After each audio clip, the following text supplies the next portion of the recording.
എല്ലാ കുട്ടികൾക്കും നമസ്കാരം. ഇന്നലെ പറഞ്ഞതിൻ്റെ ഒരു തുടർച്ചയാണ്. പ്രശ്നവാചക ശബ്ദങ്ങൾ അല്ലെങ്കിൽ ചോദ്യവാചക ശബ്ദങ്ങൾ, പ്രശ്നവാചക ശബ്ദാനി എന്നൊക്കെ നമ്മൾ ചർച്ച ചെയ്ത വിഷയമാണ്. ഈ ചോദ്യവാചക ശബ്ദം മകാരാന്തം കിം ശബ്ദത്തിൻ്റേതാണ്. ഇത് 3 ലിംഗത്തിലും, പുല്ലിംഗത്തിലും സ്ത്രീലിംഗത്തിലും നപുംസകലിംഗത്തിലും വരും. അപ്പോൾ ആദ്യത്തേത് ഇവിടെ കാണിച്ചിട്ടുള്ള, ഇപ്പോൾ നിങ്ങൾ കാണുന്ന, പിന്നീട് കാ എന്നുള്ളത് സ്ത്രീലിംഗത്തിൽ, കഹ എന്ന പുല്ലിംഗത്തിൽ, ഇങ്ങനെയാണ് വരിക. അപ്പോൾ അത് സ്വാഭാവികമായിട്ടും പ്രശ്നോത്തരിക്ക് ഇതിൽ ഏകവചനത്തിലെ ചോദ്യങ്ങളാണ് കൂടുതൽ വരാറ്. കിം എന്ന ശബ്ദത്തിനും അതുണ്ട്. അപ്പോൾ ചില ഉദാഹരണങ്ങൾ ഇവിടെ കാണിക്കുന്നുണ്ട്. കഹ, കം, കേന, കസ്മൈ, കസ്മാത്, കസ്യ, കസ്മിൻ എന്ന് പുല്ലിംഗത്തിലാണെങ്കിൽ, സ്ത്രീലിംഗത്തിൽ കാ, കാം, കയാ, കസ്യൈ, കസ്യാഹ, കസ്യാഹ, കസ്യാം എന്നും, ഇവിടെ ഇപ്പോൾ കാണുന്ന കിം, കിം, കേന, കസ്മൈ, കസ്മാത്, കസ്യ, കസ്മിന് എന്ന് നപുംസകലിംഗത്തിലും അത് ആ ചോദ്യവാചകങ്ങൾ നമുക്ക് മനസ്സിലാക്കേണ്ടതുണ്ട്. ഈ രീതിയിലുള്ള ചോദ്യങ്ങളാണ് നമുക്ക് വരിക.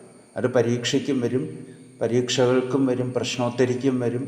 മറ്റ് പാഠപുസ്തകത്തിലായാലും ഒരു ശ്ലോകം നമ്മൾ പഠിക്കുമ്പോൾ കർത്താ കഹ, ക്രിയാപദം കിം, ഇങ്ങനെയൊക്കെയുള്ള ചോദ്യങ്ങൾ ചോദിച്ചിട്ട് തത്ര കർത്തൃവിശേഷണ കിം.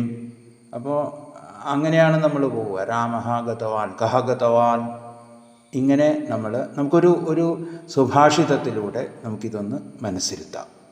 കക്കാല, കാനി മിത്രാണി, കോ ദേശ, കൗ വ്യയാഗമൗ, കസ്യാഹം, കാചമേ ശക്തി, ഇതി ചിന്യം മുഹുർമുഹുഹു. ഇവിടെ നോക്കൂ, കഹ കാലഹ, മിത്രാണി കാനി, ദേശഃ കഹ, വ്യയാഗമൗ കൗ. വ്യയം കൊടുക്കൽ, നമുക്ക് വരവും ചെലവും എന്താണ്?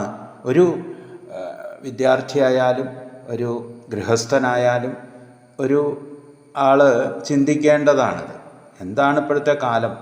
നമ്മുടെ കാലം വളരെ കഷ്ടകാലമാണ്, മഴയുടെ കാലമാണ്, ദുരിതമനുഭവിക്കുന്ന കാലമാണ്, പരോപകാരം ചെയ്യേണ്ട കാലമാണ്. അപ്പോൾ ആ ഒരു കാലത്തെ പറ്റി മാത്രമല്ല, ദേശം എന്താണ്, ഈ ദേശത്തിൻ്റെ വിശേഷതകൾ എന്താണ്, എനിക്ക് എത്ര സുഹൃത്തുക്കളുണ്ട്, കഹ ദേശഃ, വ്യയാഗമഃ കഹ. നോക്കൂ, 6 ചോദ്യങ്ങൾ ആ ശ്ലോകത്തിലുണ്ട്. ഞാൻ ആരാണ്? കസ്യ, അഹം കസ്യ, ഞാൻ എൻ്റെ എവിടെ നിന്ന് വന്നു, ഞാൻ എങ്ങോട്ട് പോകുന്നു, ഇതൊക്കെ നമ്മുടെ ഈ ഒരു, അല്ലെങ്കിൽ എൻ്റെ ശക്തി എന്താണ്, പ്രശ്നോത്തരി എന്നുള്ള മത്സരത്തിൽ ഞാൻ യോഗ്യനാണോ, ഞാൻ എല്ലാം പഠിച്ചിട്ടുണ്ടോ, പരീക്ഷ എഴുതാൻ ഞാൻ സമർത്ഥനാണോ, ഞാൻ ആ രീതിയിലൊക്കെ നമുക്ക് ചിന്തിക്കാം. എന്താണ് എൻ്റെ ശക്തി? May Shakti he കഹ. നമുക്ക് ശക്തനാണോ ഞാൻ? ഒളിമ്പിക്സിൽ നീരജ് ചോപ്ര മെഡൽ നേടിയപ്പോൾ ആ ശക്തി, ആ കഴിവ്, അത് നമ്മൾ പ്രശംസിക്കേണ്ടതാണ്.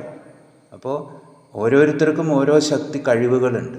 ആ കഴിവുകൾ എന്തൊക്കെയാണ്? ഇത് ഓരോരുത്തരും അവരവരുടെ വേദികളിൽ സ്വയം വിലയിരുത്തേണ്ടതാണ് എന്ന് സൂചിപ്പിക്കുകയാണ് ഈ സുഭാഷിതത്തിൽ. അപ്പം ഇതേപോലെ ഇതുമായി ബന്ധപ്പെട്ട് ഒരുപാട് ചോദ്യങ്ങളും നമുക്കുണ്ടാക്കാം. ഇപ്പോൾ കിം, കഹ, കാ, കിം, കാനി. അപ്പോൾ ഇവിടെ എന്താ? സംസ്കൃത ഭാഷായാഹ പരം നാമ കിം, ഭാഷാ ഇതി ശബ്ദസ്യ അർത്ഥഃ കഹ. ദേവഭാഷ എന്നൊക്കെ നമുക്ക് ഉത്തരം പറയാം ആദ്യത്തെ ചോദ്യത്തിന്. അല്ലെങ്കിൽ അമരവാണി, ഭാഷ്യത്തെ ഇതി ഭാഷ, ശങ്കരാചാര്യസ്യ മാതാ കാ, ആര്യാംബ, നാടകം കിം, കാളിദാസസ്യ പ്രസിദ്ധം നാടകം കിം, വേദാംഗാനി കാനി. ഇതുപോലെയുള്ള അതൊക്കെ നിങ്ങൾ കുറച്ച് അന്വേഷിക്കുകയും വേണം. വേദാഹ കേ, അപ്പോൾ അവിടെ കാനി, കേ, ഇനി കാഹ, ഇതേപോലെയുള്ള ചോദ്യങ്ങളും ബഹുവചനത്തിലും വരാം. സാധാരണ പ്രശ്നോത്തരിക്ക് ഒരു ഉത്തരം വരുന്ന ചോദ്യങ്ങളെ തരാറുള്ളൂ.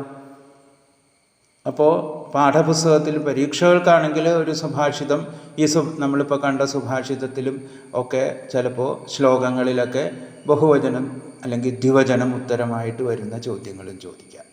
അപ്പോൾ ഇത്തരം ചോദ്യങ്ങളെ നമ്മൾ വിലയിരുത്തണം. അത് വളരെ പ്രധാനപ്പെട്ടതാണ്. ഞാൻ ആദ്യം പറഞ്ഞത് വീണ്ടും ഒന്നും കൂടി പറയാം. പുല്ലിംഗത്തിൽ കഹ, കം, കേന, കസ്മൈ, കസ്മാത്, കസ്യ, കസ്മിൻ. സ്ത്രീലിംഗത്തിൽ കാ, കാം, കയാ, കസ്യൈ, കസ്യാഹ, കസ്യാഹ, കസ്യാം.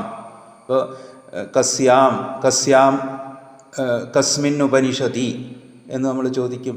കസ്മിൻ ഗ്രന്ഥേ വാഗർത്ഥാവിവ സംപൃക്തൗ ഇതി ശ്ലോകഃ കസ്മിൻ ഗ്രന്ഥേ അന്തർഭവതി എന്ന് നമുക്ക് ചോദിക്കാം. കസ്മിൻ ഗ്രന്ഥേ, കസ്മിൻ പുസ്തകേ എന്ന് ചോദിച്ചാലും ശരിയാണ്. കസ്യാം നദ്യാം ഇടാനും അല്ലെങ്കിൽ കസ്യാഹ നദ്യാഹ സമീപേ ഭവതി വിശ്വനാഥ മന്ദിരം.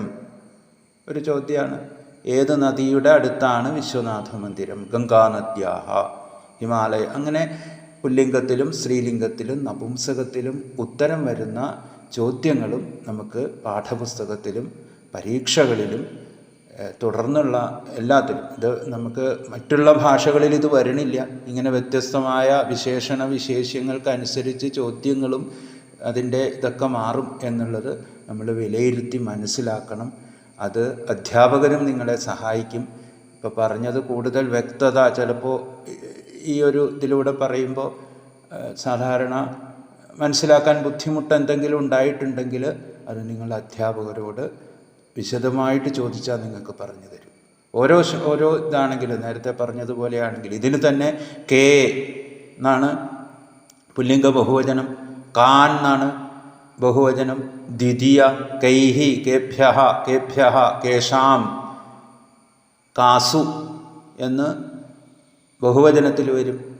അതേപോലെ മറ്റ് ഇതിലും ബഹുവചനത്തിലും നമ്മൾ മനസ്സിലാക്കി പഠിച്ച് നമ്മൾ പോകണം. കാഹ, കാഹ, കാഭിഹി, കാഭ്യഃ, കാഭ്യഃ, കാസാം, കാസു സ്ത്രീലിംഗത്തിൽ.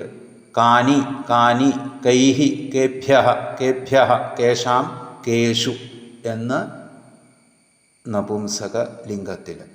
സാമാന്യമായിട്ട് സാധാരണയായിട്ട് നമുക്ക് പുല്ലിംഗത്തിൽ മാത്രം ഇപ്പോൾ പറഞ്ഞ ഇവിടെ നിങ്ങൾ കാണുന്ന കഹ, സഹ ഗ്രന്ഥഃ കഹ, കഹ അധ്യാപകഃ, കാ അധ്യാപിക, കാ പത്രിക, കിം പുസ്തകം, കം ബാലം പശ്യാമി, കാം ബാലികാം പശ്യാമി, കിം പുസ്തകം പഠാമി, കിം പുസ്തകം പഠാമി, കേന വാഹനേന ഗച്ഛതി. അതേപോലെ കസ്മൈ, കസ്മൈ മധുരം ദദാമി, കസ്മാത് പുസ്തകം സ്വീകരോമി, കസ്യ ദേശസ്യ നാമ, ഇങ്ങനെ കസ്യ ഭാരതം അഥവാ കസ്യ ഗ്രന്ഥസ്യ കാളിദാസസ്യ കസ്യ ഗ്രന്ഥസ്യ നാമ, ഇങ്ങനെയുള്ള ചോദ്യങ്ങൾ നമ്മൾ കസ്യ ഏതിൻ്റെ എന്നുള്ള അർത്ഥത്തിൽ, കസ്മിന് നേരത്തെ പറഞ്ഞു.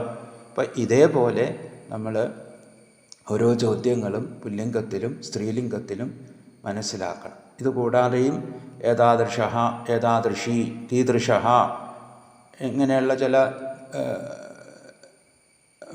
അവ്യയരൂപത്തിലുള്ള ചോദ്യങ്ങളും, വാ എന്നുള്ളത് ഭവാൻ ബാലകഃ വാ, ഭവാൻ അധ്യാപകഃ വാ, വാ എന്ന് ചോദിച്ചാൽ ആണോ എന്നുള്ള ചോദ്യവും നമുക്ക് പരീക്ഷകളിലും ഒക്കെ നമുക്ക് കാണാറുണ്ട്.